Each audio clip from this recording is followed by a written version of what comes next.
Hi friends, మన శ్రీకాళహస్తి అంటే ముందుగా అందరికి గుర్తొచ్చేది ఆ మహాశివుని దేవాలయం కదా. మన శ్రీకాళహస్తిలో ఇంకొకటి కూడా చాలా ఫేమస్ ఉండవు, అదే మన శ్రీకాళహస్తి పాలకోవా.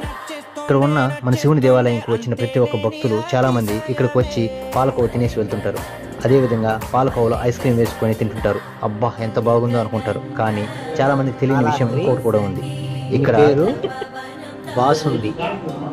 బాసుంది అని దొరుకుతుంది, అది స్పెషల్. బాసుందిలో ఒక్కసారి కానీ ఐస్ క్రీమ్ వేసుకొని తినండి, నా సామిరంగా మళ్ళీ మళ్ళీ అదే తింటారు. నా మాట నమ్మకపోతే ఒక్కసారి తిని చూడండి. ఇష్టంగా నాకు ఫాలో కొట్టి మరి ఈ వీడియో సూపర్ అని మీరే చెప్తారు. ఇంకా ఇది ఎక్కడ ఉందో తెలుసుకోవాలి అంటే మనకు కామెంట్ చేయండి, మీకు అడ్రస్ చెప్పేస్తా. మన శ్రీకాళహస్తి వచ్చిన భక్తులు ఒక్కసారి ఇక్కడ తినేసి వెళ్ళండి, మీకు మర్చిపోలేని తీపి గుర్తుగా మిగిలిపోతుంది. అంతేకాదండో చిన్నపిల్లలు కూడా చాలా బాగా తింటున్నారు. ఒక్కసారి తిన్నారంటే మళ్ళీ మళ్ళీ కావాలంటారు. మీరు అంత దూరం నుంచి మళ్ళీ మళ్ళీ రాలేరులే, కానీ వెళ్ళేటప్పుడు 1 కేజీ